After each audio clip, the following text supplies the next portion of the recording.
Okay, I just got here when the vehicle transfer is happening. So going to drop all these vehicles off. I'm in a Nissan Sentra. This is really low and really nice, but it's a sedan, so of course it's not my thing. But anyway, unlimited mileage. It only has 384 miles on it. Oh, no, it's 384 miles in the tank. I was going to say, I'm going to be driving 2,000 miles this weekend. So anyway, it has 44,000 miles on it, unlimited mileage, 384 miles on the tank, which is great. He was like, there's like 7/8 of the tank. I'm like, talk to me in like centimeters.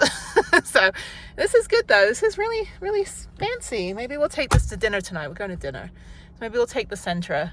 I just feel really low. I feel lower than my SUV, which is low. But anyway, I don't have a phone holder, so I'm going to have to move everything that I need from the car. Luckily, I can car camp in the back. The seat goes down in the back. The Nissans are known for having their front seats and back seats go all the way lay flat. So I'm just going to have to move everything in. The trunk isn't that big, but I think it should fit. I'm not taking everything, obviously, in my car. I'm just taking what I need for one day of car camping, and then the windows are tinted, but I think my window covers will cover most of the windows. This is great. How fun. I feel all responsible now. I feel like a mom. Okay, I gotta pull the seat forward. Johnny at Enterprise was really funny, really nice, and laughed at my jokes. So there we go. Because he's like, don't, there's an extra, if you smoke or have pets or any of this stuff. And I'm like, man, I gotta tell my dog to stop smoking. So anyway, okay, I'm gonna go back to the house. We're going out for dinner with some of my friends' friends tonight to some hole-in-the-wall Mexican place, which is good. And so, yeah, I'm feeling a little better. I did some exercises, but I think I just need to get out of this parking lot before these cars get dropped off. Good morning. It's cold. I have been staying in my friend's house for a couple weeks since my van was destroyed. And I'm just laying here with my Japanese blanket and my teddy bear. I've had this teddy bear my whole life. Anyway, I'm just going to get up, get some breakfast, and just maybe start sorting everything. I've got to repack everything in the van and figure out what I'm going to take back to Houston permanently. There's a lot of stuff. I just have too many things of the same thing. Like, I don't really need like 7 yellow hiking shirts. I only probably need 2. So I'm going to go through and sort everything out. Also, probably the winter stuff can go back. I think I'll just make a tote full of winter stuff because I don't think I need winter stuff right now for the rest of the year. It'll just make it easier to repack the van, and when winter comes, I can just, switch things out. So it'll free up some room. Anyway, very grateful for friends letting me stay. Yeah, I don't know what I would have done if I didn't have local friends around here. I would have just been royally screwed. But thankfully I was able to take everything out. So I need to definitely reorganize that closet. This closet in front of me is full of maybe half the stuff in the van. The garage has like 7 totes full of stuff. These are 30-gallon totes. I don't know how so much stuff got in that van to begin with, but I don't need everything. So I'm just going to be more strategic in repacking. But yes, I hope the van will be fixed in the next week or so. I've got a rental car. So I'm just going to use that to go back to Houston. It's unlimited miles. So I'll drive back to Houston with that. And then, the oil light came on in the rental. I was like, no more shit, please. But yeah, I just have to make sure that my car isn't leaking anything. So I need to go put another piece of cardboard under there and just double check that. But in the meantime, that's my life. That's what I'm doing. So yeah, just kind of laying low for a few weeks, getting a lot of logistical stuff done for the crash and dealing with some family stuff. So I leave here on Tuesday afternoon, drive back to Houston for my Thursday morning hearing downtown so I can move my custody to the next county. But maybe more on that later, I don't know. Anyway, I'm gonna get a cup of tea. But yeah, super, super grateful. It was so great the first couple of weeks. We were skiing and hiking and all that stuff. And then all of a sudden I got in the crash, and the next day my friend had hip surgery. So we've both been commiserating together. Together we make about half a person. Yeah, but my neck is still hurting a lot. It really hurts, and I haven't been able to sleep. And I don't really want to take a ton of medication because I want to just kind of identify what's going on before I see a doctor, so I can remember what is like actually in pain and not go in there all loopy on drugs and be like, oh, I'm fine. No, I just need to bear with the pain until I see a chiropractor and get an MRI. So anyway, that said, sorry, I need to get up and get some tea and breakfast. Good morning from an overcast, cloudy, and hopefully it's going to rain and snow Santa Fe. So I'm leaving, and this is my car. This is me. I have a rental car, so I figured I'll take the rental, even though my car is parked here and the van is in the shop. But hey, they gave me a free rental, so might as well use this to go back to Houston. It's unlimited miles, and it's a Nissan Sentra. I used to work for Nissan, California plates, so I'll probably get flipped off when I get to Texas. It's fine. But anyway, so yeah, so I've got 12-hour drive home, and then after that, just weekend at home. Well, actually it's Tuesday, so I've got Wednesday, Thursday, I've got to go move my custody case to the next county, which should be pretty easy. Should take like 10 minutes. And then I've got a lot of stuff to do this weekend. I've got a lot of stuff to bring home. You can see I've packed the back of the car here. So I've got my suitcase full of clothes to take home. I've got a big tote of clothes from the van that I'm not going to wear. I've got a yoga mat so I can stretch. I've got my paperwork that I need, and I've got my mattress, and then blanket and everything else, and special pillow. So that's kind of what I'm working with. And then on the inside of the car, I've got just food and stuff for Harriet, art supplies, got my driving shoes, but it's too hot right now.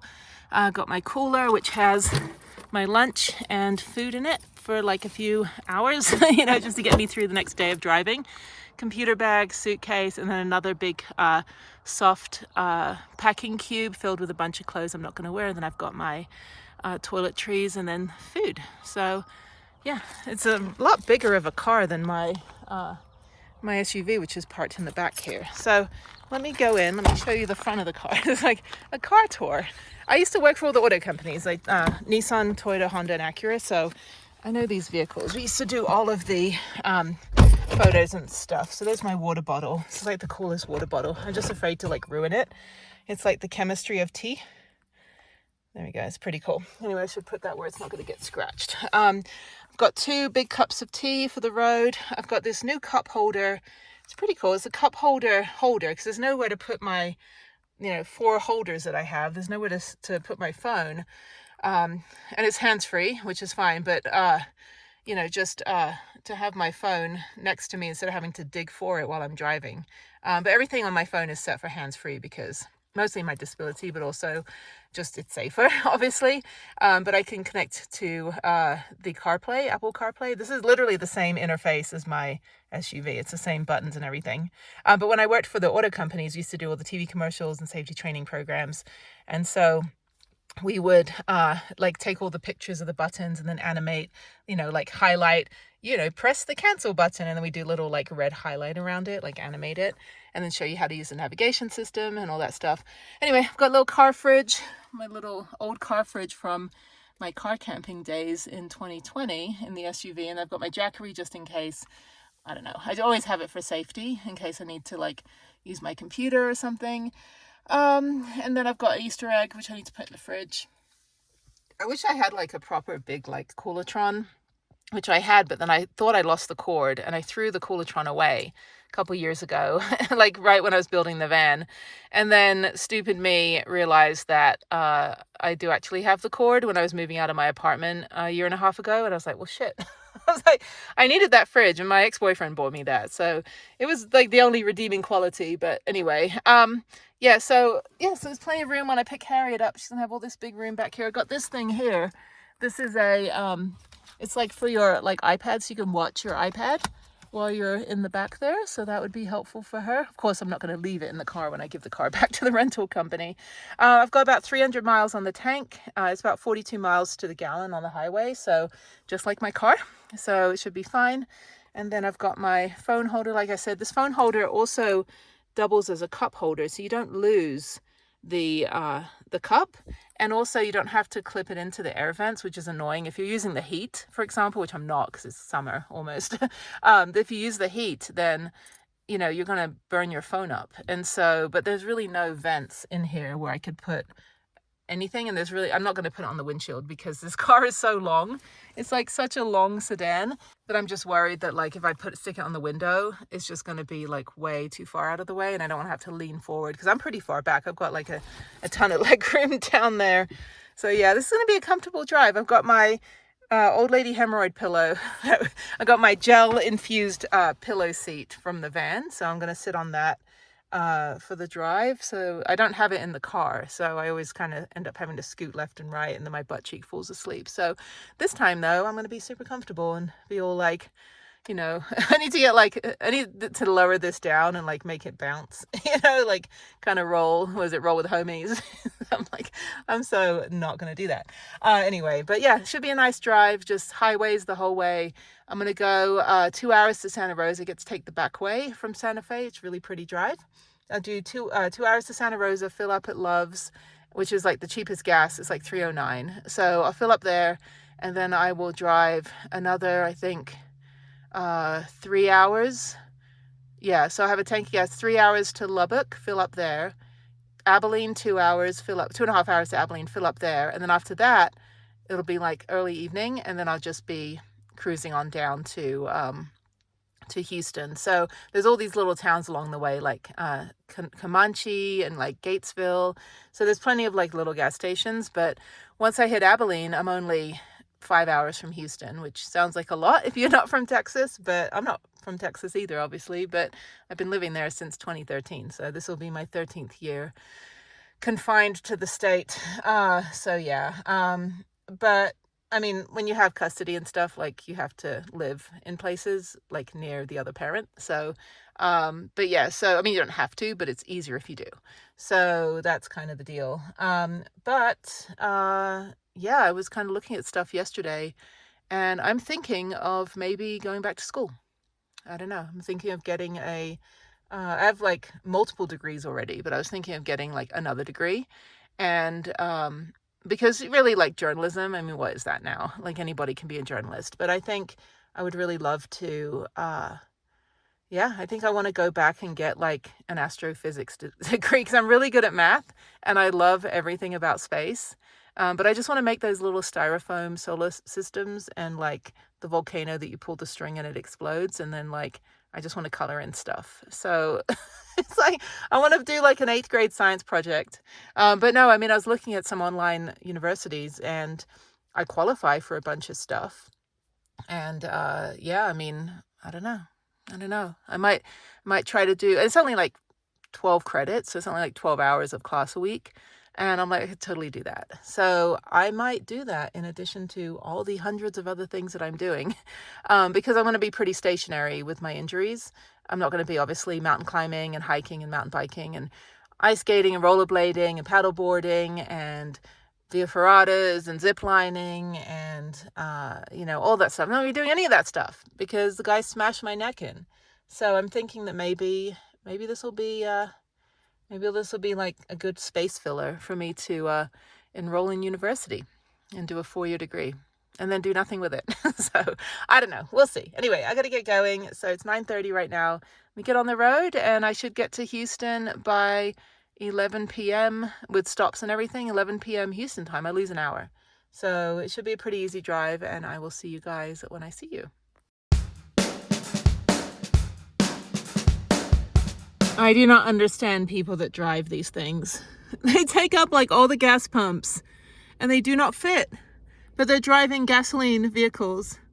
They should have like gas pumps just for RVs like in the summer. Hello, I am